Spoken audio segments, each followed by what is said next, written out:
Hey, Miss Stratemeyer. Hi, Miss Griswold. How are you? I'm great. How are you? I'm doing well this week. Oh, good to hear it. I see a lot of cards behind you and flowers this week, huh? Yeah, yeah. Between Mr. Don's birthday and, just his sister picking us up flowers, we got all the goodies. And you have a birthday coming up I too. do. Last day Woohoo! of school and my birthday, all on one. That's a great day. Sure is. All right, well, I'm so excited because we are getting so close to finishing our books. What do we have? Two more episodes left? This and next That's week? it. Yep. Oof, I'm so excited. So last week we left off, we know that the arborist came to come and chop down red, and they were giving time for all of the animals to kind of evacuate and give them time to get out of the tree. Find a new habitat. And they also couldn't believe that there was a such thing as wishing day. Now, they thought that was crazy. I know, complete craziness, but we know how sweet of a thing that is. We do. So I'm looking forward to see what happens this week. I am too. All right, 44. Early that evening, Francesca stopped by the blue and green houses. My houses. One with a black door, one with a brown door, one with a yellow mailbox, one with a red mailbox. She knocked on each door. She explained her plans for me. Both sets of parents said they understood. They would be sorry to see me go, but it would be a relief to see an end to wishing day, wouldn't it? And my absence would mean more sunlight in their living rooms and fewer acorns underfoot. Okay, at least let me make a deposit on the parents, Bongo grumbled. More sunlight? The nerve! How about less oxygen, people? Less beauty? True. Thank you for defending me, Bongo, I said, but no depositing. Samara and Stephen were not so understanding. They ran after Francesca as she crossed the lawn. Samar pulled on her sweater. You have to listen to us, Samar said. You can't cut down that tree. I can't? Francesca inquired. And why is that, dear? Because, Stephen said, panting, it's alive. I'm quite aware of that, Francesca said. It's a common trait of trees. She paused, peering down at the ribbon around Samar's neck. Why, I know that key, she said. I recognize the ribbon. A crow gave it to me. No kidding. Smart birds, crows. Samar slipped the ribbon over her head and handed the key to Francesca. Oh, I don't want that old thing, she said, giving it back. You can keep it. It just made me remember. It's not important. It opens a diary. My great-great-grandmother, Maeve, kept a journal after she moved here. So that's what it's for, Samar said. Where is it, Stephen? Where is it, Stephen said. The journal. Attic, maybe. Or no, it's probably in the shed behind Samar's house. Got a lot of old family stuff stashed away in there. She gave a wry smile. Unless it all floated away. Backyard's pretty wet right now, which, by the way, is one of the reasons it's time for this tree to say goodbye. Samar wiped away tears. You don't understand. This tree, it's almost like it's human. That's sweet, Francesca patted Samar's head. But, honey, it's just a tree. She squared her shoulders. Now I must go feed Lewis and Clark. I can hear them complaining from all the way over here, and I've got a busy day ahead of me tomorrow. As she moved to leave, Stephen stepped in front of her. Before you go, he said, his voice firm, just listen. He turned to me. Say something, he instructed. Please, Tree, Samar pleaded. I kept silent. What more was there to say? Francesca looked from Stephen to Samar and back again. Children, she said. Perhaps those video games you like to play have addled your brains. Talk, Tree, Stephen said. Silence. It can talk, Samar told Francesca. Real words. It told us a story about Maeve. Oh, no. Francesca, for just a moment, hesitated. She looked at me. You mean metaphorically, of course. The tree seemed to talk to you. The leaves whispered and so on. It told us about the hollow and the baby. Francesca blinked. The baby. Yes, Samar said. The abandoned baby. Again, Francesca paused. Of course I told that family story before. You probably heard it from the neighbor. Stephen shook his head. We heard it from the tree. Oh my, said Francesca. She waved a hand in front of her face. You're wearing me out, you two. I'm so very glad my parenting days are behind me.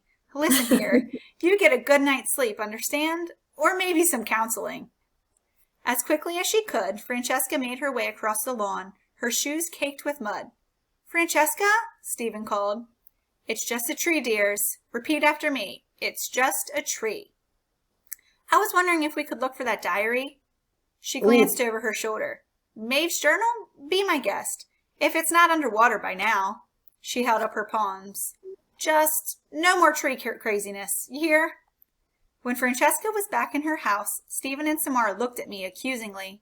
Why didn't you talk? Samara demanded. Because it was foolish. Because I wasn't supposed to. Because. Looking defeated, Stephen and Samara trudged away. They hadn't gone far from when Samara paused and turned to Stephen. Something happened today, she said. People at school were being weird.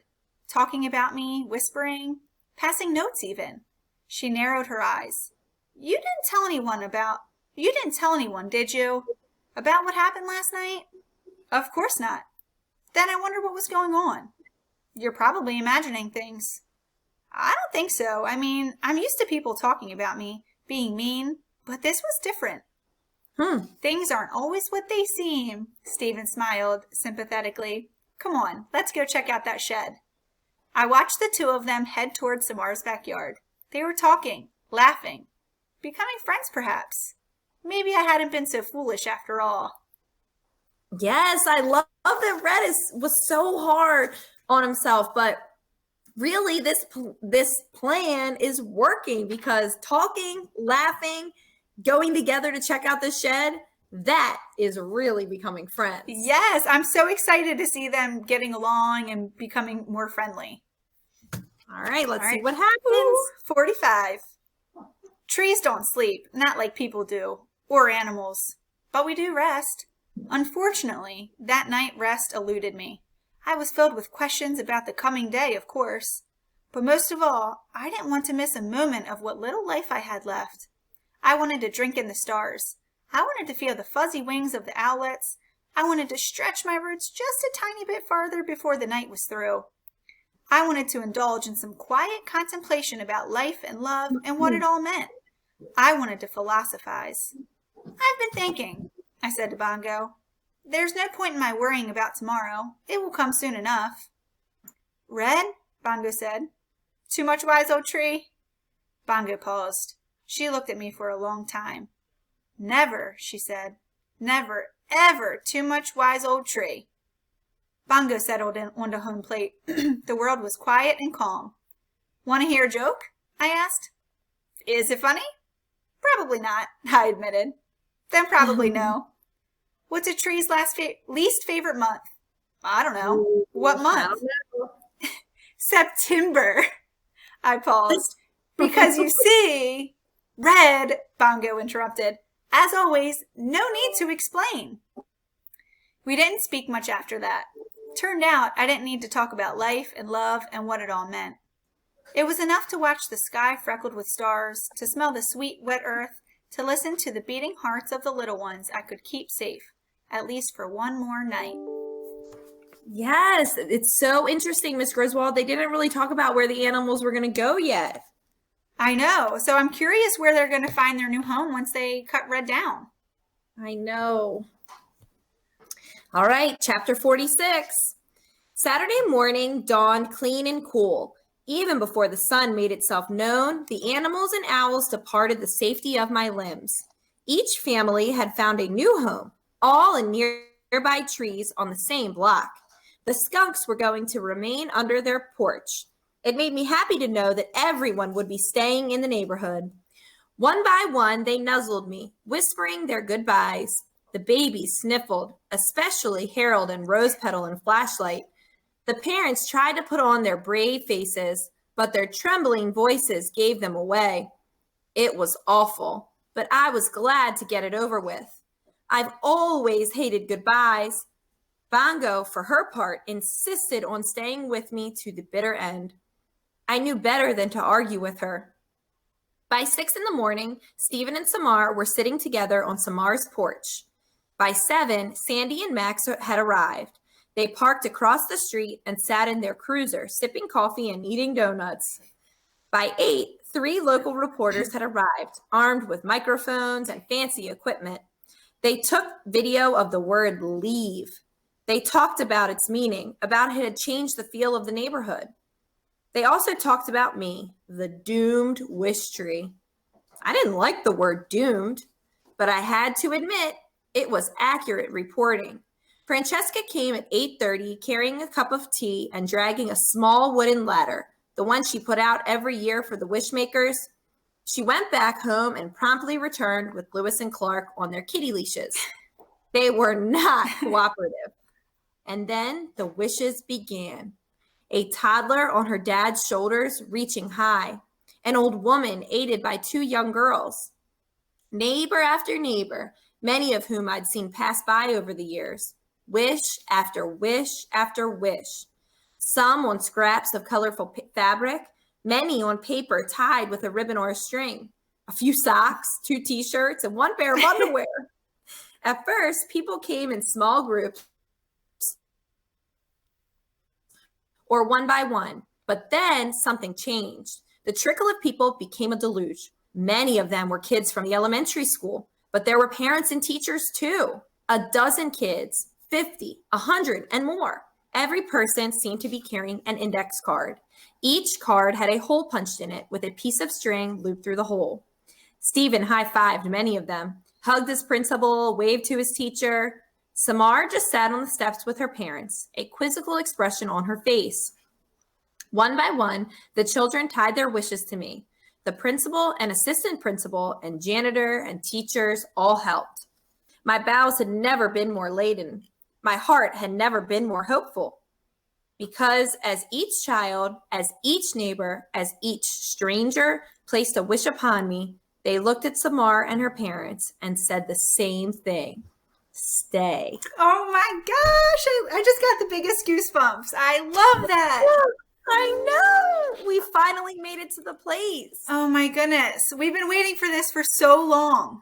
I know. And now I was just wondering as a reader, when Samar was saying that she felt like people were talking about her, do you think that she felt that way because people were now, instead of making fun of her for being a different culture, now they were like basically saying they wanted her to stay and they hoped that she did?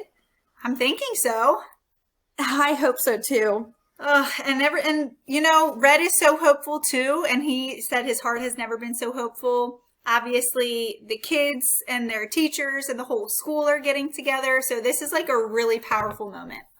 I just can't believe that they could take Red away. No way. There's no chance.